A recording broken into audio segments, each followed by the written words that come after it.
இன்னும் சில மாதங்களில் ரணில் விக்ரமசிங்க நாட்டின் ஜனாதிபதியாக தேர்ந்தெடுக்கப்படுவார் என முன்னாள் அமைச்சர் ராஜித சேனாரத்ன தெரிவித்துள்ளார். ஸ்ரீகோத்தாவில் உள்ள ஐக்கிய தேசிய கட்சியின் தலைமையகத்தில் நடைபெற்ற கூட்டத்தில் உரையாற்றும் போதே ராஜித இதனை குறிப்பிட்டுள்ளார். அத்தோடு வீழ்ச்சியடைந்துள்ள நாட்டின் பொருளாதாரத்தை மீட்டெடுக்கக்கூடிய ஒரே தலைவர் முன்னாள் ஜனாதிபதி ரணில் விக்ரமசிங்கே எனவும் அவர் குறிப்பிட்டுள்ளார். அவர் மேலும் தெரிவிக்கையில், தற்போது நாட்டின் பொருளாதாரம் சரிவடைந்து வருகிறது. சரிவடையும் பொருளாதாரத்தை யாரால் கட்டியெழுப்ப முடியும் என்பதை மக்கள் விரைவில் உணர்ந்து கொள்வார்கள். கோட்டபாய இரவில் குழியில் விழுந்தார், பகலில் அனுர குழியில் விழுந்தார். காலையில் சஜித்துடன் விட தயாராக இருக்கும் மூளை உள்ளவர்கள் இலங்கையில் யாரும் இல்லை. அப்படியானால் மீதமுள்ள ஒரே தீர்வு ரணில் விக்ரமசிங்கவே. ரணிலால் மாத்திரமே இந்த நாட்டை நெருக்கடியிலிருந்து கட்டியெழுப்ப முடியும்.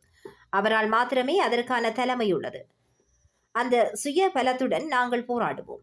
ரணிலை விரைவில் திரும்ப கொண்டு வரும் நாள் நமது நாட்டை கட்டியெழுப்பும் நாளாகும். நாங்கள் அதனை தாமதப்படுத்தினால் எங்கள் நாடு அழிவின் விளிம்பிற்கு செல்லும் என்றும் அவர் தெரிவித்துள்ளார்.